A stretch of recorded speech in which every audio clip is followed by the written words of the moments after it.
Welcome everyone. My name is Carlos. I'm the CEO of Student Tax Buddy. First of all, I just want to thank everyone for turning up to the webinar. We've got a jam-packed session, so I'll run you guys a little bit through the structure, what we're going to do. So we're going to go through a pack. So I want to talk to you guys a little bit about tax time, the end of tax time, a few tips for you guys as well. And then I want to introduce to you my special guest. His name is Sahil. So he's going to give a bit of a testimony. Once we finish the testimony, I'm going to open up the webinar to questions because I know you guys have probably got some burning questions that you'd like me to answer. So you can actually type it into the message box that should be on your left, on your right. All right. So, and I'll see it live. I'll see it as you type it. I'll see it. So away we go. So the topic of this webinar is obviously don't get stung. You guys have got 3 days left to do your tax return. Today is the 28th of October. The cutoff date is obviously Halloween, which is on Friday, if I'm not mistaken, the 31st of October. So don't make it a spooky day by getting a fine for not doing a tax return. Let's get it all done. And today I'm going to tell you why. So to begin with, I'm going to tell you about a story about one of our customers. His name is Alejandro.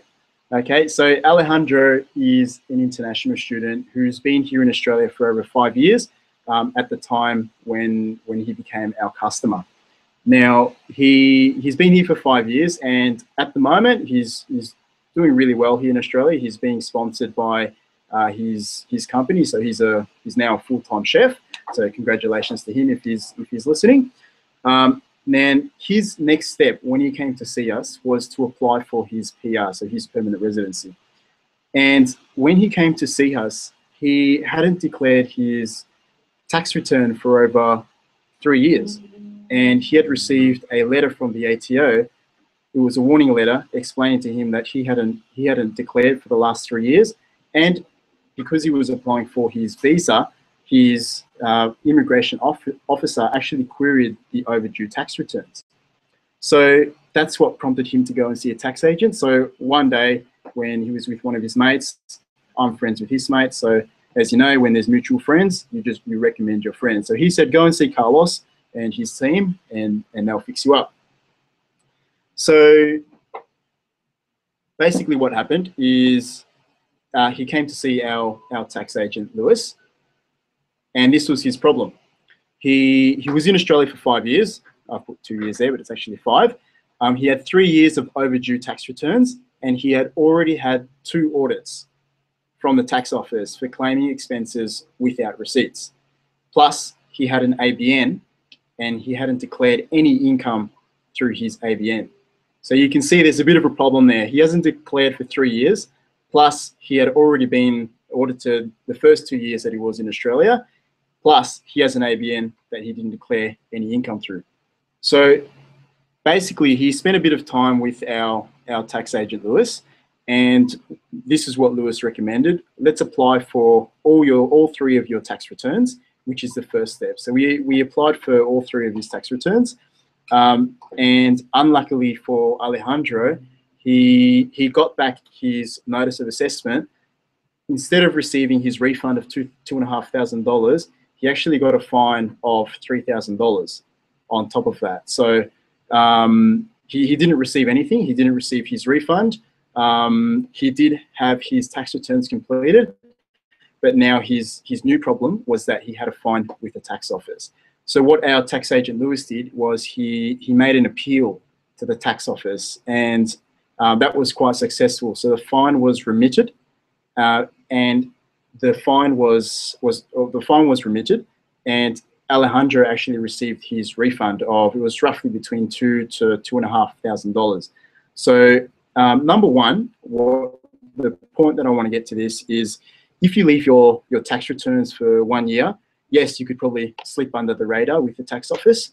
2 years, you're starting to push it, but 3 years, you know, don't be surprised if you get a letter in the mail with some red writing on it saying forcing you to do your tax return. So please, guys, stay up to date. So the moral of the story is do your tax return. So now what we'll do, we'll talk a little bit about income and deductions, what they mean to you, and what you're able to claim as an international student working in different fields. So number one, income. Income is all the money that you receive from any jobs. Okay, so number one, the first rule in the book is you need to declare all your income. Now you need to declare all your income, whether it's coming through your tax file number or whether it's coming through your ABN number. Okay, so jobs that you have under your tax file number could be things such as being employed with your local cafe, okay? Or you could be doing housekeeping for a hotel. An ABN income is if you have applied for an ABN, which is a number that you receive if you're going to be acting as a sole trader or also as a business. You won't be getting pay slips. You would be receiving money from what we call the employer or the person that you're providing the services to, and you would need to keep a track of that yourself. So all the money that you receive under your tax file number, that will be very easy to declare because you will have received your payment summary at the end of the tax period. But with the ABN income, you've either kept a record of your money on an Excel spreadsheet or you haven't, and you'll need to go through your bank statements and calculate every amount that you've received during the year. Okay, so that's number one. You need to declare all your income. Number two, so let's talk a little bit about deductions. So the first rule about deductions, and I have a couple of stories about deductions, you can only claim a deduction for things that you buy for work. Okay, so, and this is a funny story. Sometimes we have customers saying, oh, look, you know, we've just moved into a new apartment and we've just finished it with a new couch, with an Xbox, big, you know, large LCD, LED screen. Can we claim that on our tax? Can we get all our money back? And, you know, sometimes we need to be the bearer of bad news, and when you say, unfortunately not, unless you're a coder or a programmer of video games. But generally, you cannot claim any deductions that you do not use for work. What are some things that you can declare? For example, if you have 2 jobs, okay, as an international student, most of you may have 2 jobs, 3 jobs, even 4 jobs, okay? If you're traveling between one job to the next job, okay, that travel in between, you can actually declare that as a deduction. You can claim that as an expense on your tax return, okay? And that can be in the form of a Mikey, or it can be the form of, purchasing petrol for your vehicle, okay? There's a system that we use to claim your vehicle expenses, but that's the general rule. Secondly, if you work in cleaning, which is probably, if I just do a rough calculation, probably about 80% of our customers work in cleaning, at least have 1 or 2 jobs in cleaning. Now, some of the things that you can claim if you do work in cleaning are safety attire. For example, if you work in construction cleaning, so you're cleaning up brand new houses after they've been constructed, before they're being sold, you may be required to be wearing safety boots, or you may be required to wear safety jackets or high visibility vests. Those type of things you can actually declare on your tax return as an expense.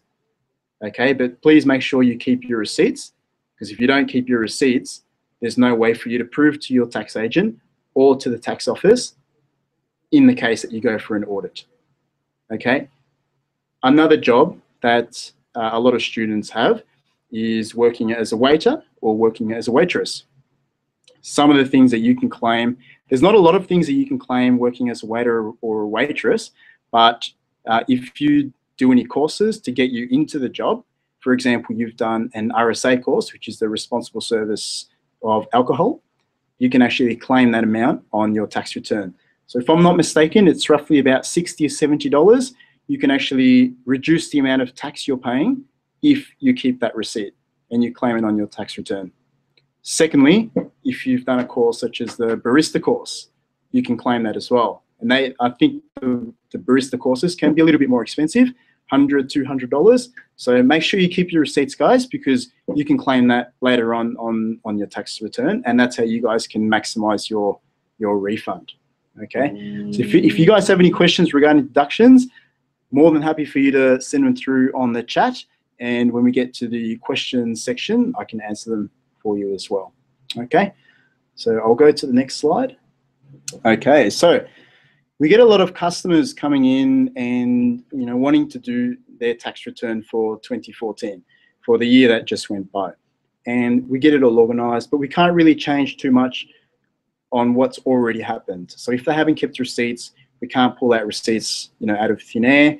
If they've lost their payment summaries, then we have to do a lot of work to retrieve their payment summaries. I'm going to give you guys 3 tips on how you guys can prepare for your tax return for next year. Okay, because the better you are prepared, the faster that you'll get your refund, if there is a refund calculated, and the better that you'll feel coming up to that time.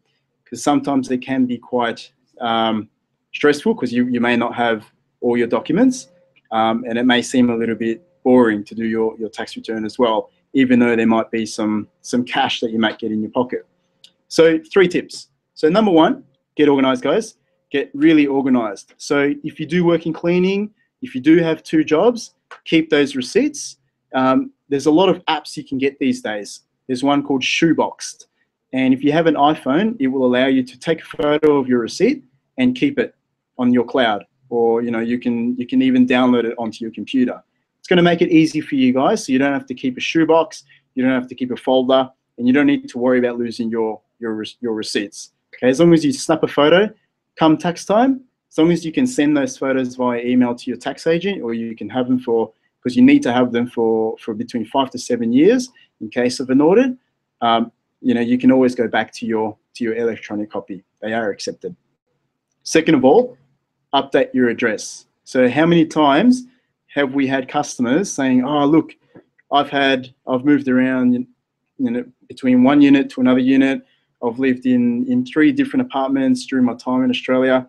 I came to Gold Coast and now I'm living in Melbourne, and I've had several jobs in between, and I don't know where they've sent my payment summaries to.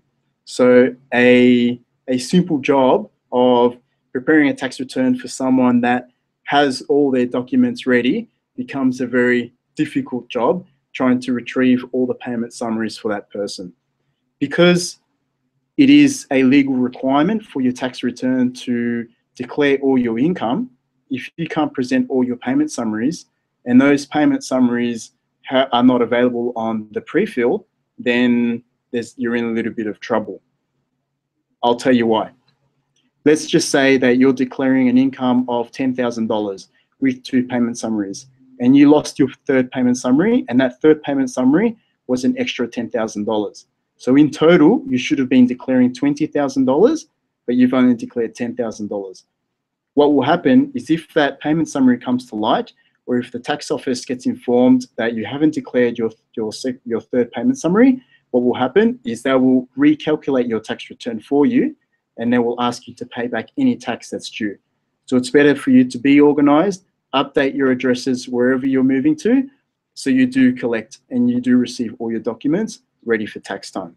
Okay, I know it's a little bit more difficult for international students because you may be living in different addresses, but just try and stay on top of it. If you know you're going to move, maybe contact your employers, give them the new address, or you can even get a PO box if that's in your reach.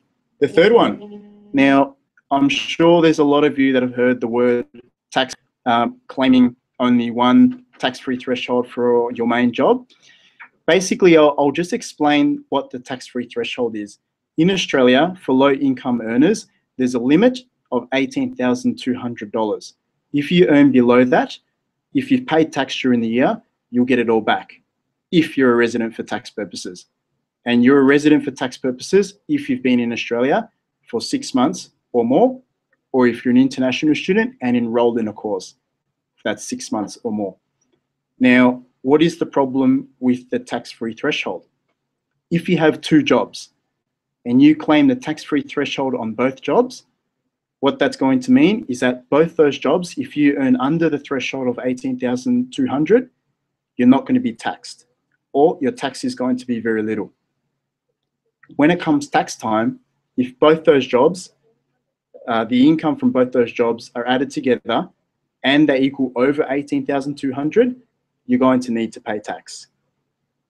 Okay, so I hope that makes sense to everyone. If you have one job, claim the tax-free threshold on that one job. If you have two jobs, you should only be claiming on the one job, which is your main job, where you receive your main source of income.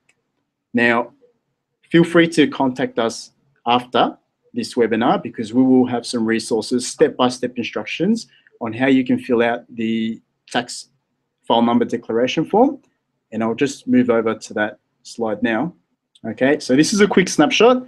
Don't try and write it all down, because you may not get it all down. So we've got it in English, we've got it in Spanish as well. So this is step-by-step instructions on how to fill out the tax file number declaration form.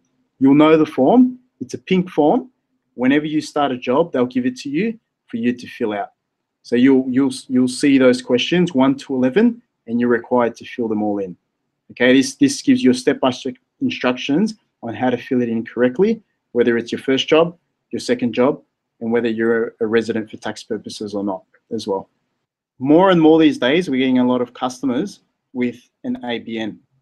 Now, it's becoming very frequent that international students have an ABN these days, and unfortunately for you, it does mean extra responsibility on top of all the other responsibilities you have as an international student.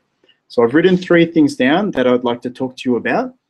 Okay, so the ABN number is a unique 11-digit number that identifies you to the ATO as a business or a sole trader. Okay, so this means that not only are you working as an employee if you have a tax file number, but you're also engaging in a business-to-business relationship with the person that you're providing services to. What does this mean? This means if you are a cleaner and you're being paid through an ABN, it means that you're not receiving benefits such as superannuation. It means that you're not covered under any insurance if you do fall over during work. And it means that you need to pay your own tax on the amount that you earn on the ABN. Okay, so how can you organize yourself when you have an ABN number to be organized for tax time? Number one, the number one problem that we hear from students is, how do I know how much I've been paid through my ABN? Unfortunately, only you know the answer to that. So one thing that you can do is create a separate account. That could be an extra savings account at the bank, or you could open up a business account at the bank. And it's very simple. You just take your ABN and your ID details, and they will open up an ABN bank account for you. Okay. What does that mean for you? It means that you can track all your income coming in through that account that you earn through your ABN. And if you need to buy anything from work, you buy it from that account. So come tax time, you just need to print your statement, and you can add up all the credits, add up all the debits, and you'll be able to declare that quite easily. Secondly, record all your invoices. So we get a lot of students coming to us as well saying, oh, look, I've had an ABN, I've given out all my invoices, but where do I get a copy of my invoices? Oh, look, you're going to need to get it from your own hard drive, your own computer. So every time you fill out an invoice, keep a copy of it, or at least have an Excel spreadsheet where you record the date, you record the amount, and who is paying you. That way, when you come to tax time, you're declaring the total amount of ABN income to your tax agent on your tax return. Okay, so the last thing is prepare to pay PAYGI. So a lot of people, they come to our office and they say, I've received a letter and it's asking me to pay installments of an amount. What does this mean? What is it for? It's called pay as you go installments. So if you're in your first year of having an ABN number, it's all good and well, okay? Because you're earning money through your tax file number, but you're also earning money through your ABN number. The problem is that if in the financial year you earn, let's say, $20,000, okay, and when you do your tax return, they add it on top of your tax file number. If it's a significant amount, you're going to need to pay a significant amount of tax out of your pocket.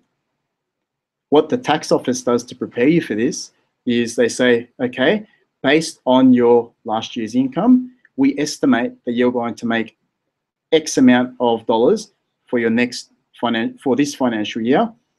Please pay us installments of, could be $50 a quarter, so every 3 months, or it could be anything up to $1,000, $2,000 a quarter, depending how much you've earned. Now, that can be a lot of money for someone who is not expecting that amount. So there's two things you can do. If in your first year in Australia, you needed an ABN, but you're not going to use it any further, you can cancel it. If you cancel your ABN, then you can go ahead and cancel your pay-as-you-go installments. Or secondly, if you're going to continue using your ABN, when you receive that letter, you're going to need to start saving up an amount every 3 months to pay those installments, monthly installments or quarterly installments. So I hope those tips help you out for your ABN. Send me your questions via the chat and I'd be happy to answer them as well. So what's next? I guess it's your tax return. So I just want to, before I get into the checklist, what I'd like to tell you as well is if you don't do your tax return by the 31st of October, what actually happens is you obviously get flagged by the ATO for not doing your tax. Now, you may fly under the radar in the first year and you may go into your second year and you don't declare your tax return either. The more years that you leave, the more risk you have of receiving a fine. You could receive a warning letter to begin with, but if you do receive that warning letter, it's a black mark against your name, and you don't want that black mark against your name, especially because you're an international student, okay? So Australians, citizens, we try to keep our tax returns up to date. For international students, I would urge you guys, before the 31st of October, to have it all complete, okay? Number one, it keeps you up to date. Number two, it could mean extra money in your pocket as well. So the checklist, what do you need? Really simple stuff, your payment summaries. Hopefully you've kept your addresses up to date and you've received all your payment summaries, or you've received them to your email. So just make sure you have all of them. Total up your ABN income as well. So have a look how much you've earned from the 1st of July last year to the 30th of June this year. Total all of that up, and that's your ABN income that you'll declare on your tax return. Okay, you'll need your tax file number.